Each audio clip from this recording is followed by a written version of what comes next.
আসসালামু আলাইকুম ওরহমতুল্লাহি ওবারাকাতু। সুপ্রিয় টিউন অফ ইসলামের দর্শকবৃন্দ, আশা করি মহান রব্বুল আলমিনের অশেষ মেহেরবানি ও দয়ায় আপনারা সকলেই ভালো আছেন। আজকের ভিডিওতে আমি হিজরি বছরের 12টি মাসের মধ্যে শ্রেষ্ঠ মাস তথা পবিত্র মাহে রমজানের ফজিলত ও গুরুত্ব নিয়ে আলোচনা করব ইনশাআল্লাহ। সুতরাং ভিডিওটি না টেনে পুরো ভিডিওটি দেখার অনুরোধ রইল। রমজান মাসে আল্লাহ তাআলা মুসলিম উম্মাহকে ক্ষমা করে পুরস্কৃত করার উদ্দেশ্যে রোজাকে ফরজ এবং তারাবি নামাজকে সুন্নত করে দিয়েছেন। সর্বপ্রথমেই আমরা রমাদান শব্দের অর্থ জানব। রমাদান শব্দটি আরবি ভাষার শব্দ। এর অর্থ দগ্ধকারী, দহনকারী, জ্বালানি ইত্যাদি। মাসটিকে রমজান নামে নামকরণ করার কারণ হচ্ছে এই মাসটিতে আল্লাহ তাআলা স্বীয় রহমত ও ফজলে বান্দার সকল গুনাহ জ্বালিয়ে দগ্ধ করে দেন।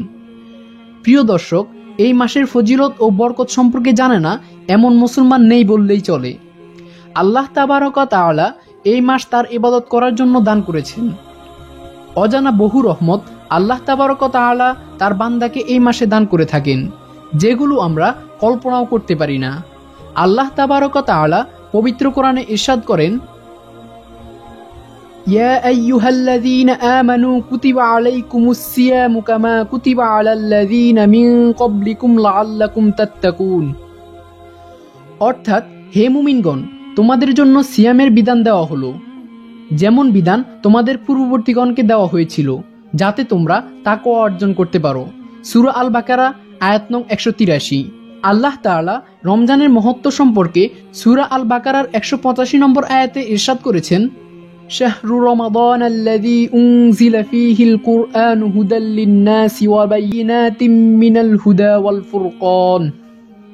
অর্থাৎ, রমজান মাস যাতে মানুষের জীবন বিধান এবং সৎপথের স্পষ্ট নিদর্শন ও সত্যের পার্থক্যকারী রূপে কোরআন অবতীর্ণ হয়েছে। সূরা আল বাকারা আয়াত নং 185। সুপ্রিয় দর্শকবৃন্দ, এই আয়াতদ্বয় দ্বারা আমরা স্পষ্টভাবে বুঝতে পারি যে আল্লাহ তাবারক ওয়া তাআলা আমাদের মানব জাতির জীবন বিধান হিসেবে আল কোরআন অবতীর্ণ করেছেন। সুতরাং আমাদের সকলের উচিত এই মাসে বেশি বেশি কোরআন তেলাওয়াত করা। এই মাসের সাথে কোরআন তেলাওয়াতের যথেষ্ট সম্পর্ক রয়েছে। এই মাসে রাসূলুল্লাহ সাল্লাল্লাহু আলাইহি ওয়াসাল্লাম এবং হযরত জিবরাইল আলাইহিস সালাম ফালাক্রমে একে অপরকে সম্পূর্ণ কোরআনে কারীম তেলাওয়াত করে শোনাতেন। তাই যত বেশি সম্ভব এই মাসে তেলাওয়াত করতে হবে এবং কোরআনে বর্ণিত সকল বিধিবিধান মেনে চলতে হবে। রমজান মাসের করণীয় সম্পর্কে দিক নির্দেশনা দিয়ে রাসূলুল্লাহ সাল্লাল্লাহু আলাইহি সাল্লাম বলেছেন, হে লোকেরা, তোমাদের নিকট এক মহান মাস হাজির হয়েছে, এক বরকতময় মাস এসেছে। এই মাসে এমন এক রাত আছে যা হাজার মাসের চেয়েও উত্তম। এই মাসে রোজা পালন করা আল্লাহ তাআলা ফরজ করেছেন এবং এই মাসের রাত্রি জাগরণ অর্থাৎ তারাবির নামাজকে তোমাদের জন্য পুণ্যের কাজ করে দিয়েছেন। আর এই মাসে যে ব্যক্তি কোনো নফল আদায় করলো, সে যেন রমজানের বাহিরে একটি ফরজ আদায় করলো। আর যে ব্যক্তি এই মাসে একটি ফরজ আদায় করলো, সে যেন অন্য মাসে 70টি ফরজ আদায় করলো। সুবহানাল্লাহ। এটি হলো ধৈর্যের মাস। ধৈর্যের প্রতিদান হচ্ছে জান্নাত। এটি হলো সহানুভূতির মাস। এটি এমন এক মাস যাতে মুমিন বান্দাদের রিজিক বৃদ্ধি পায়।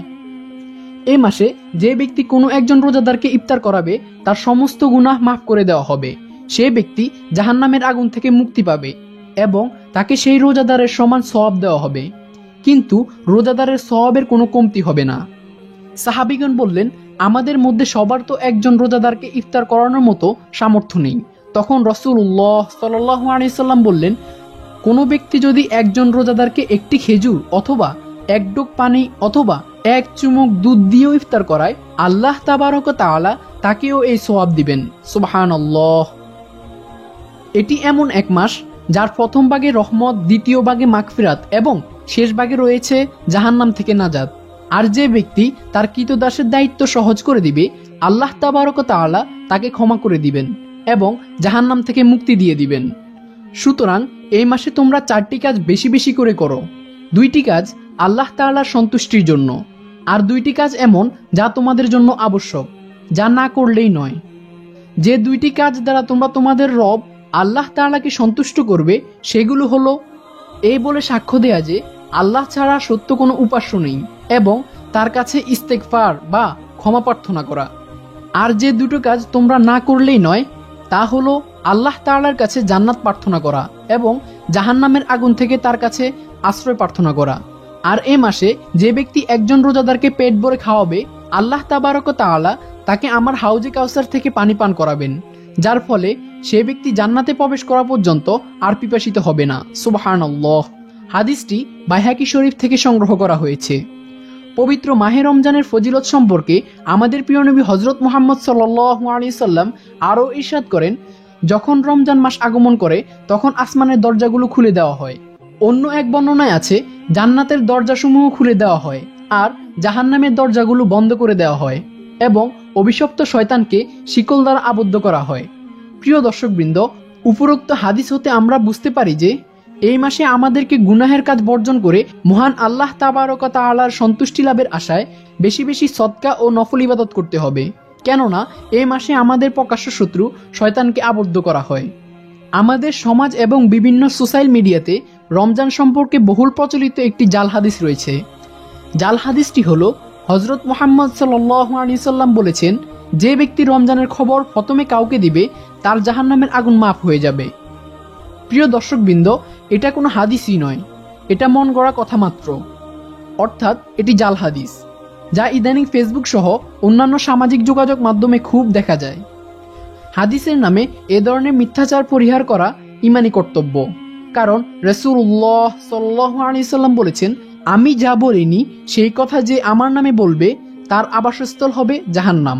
সহিহ বুখারী 52 নম্বর হাদিস।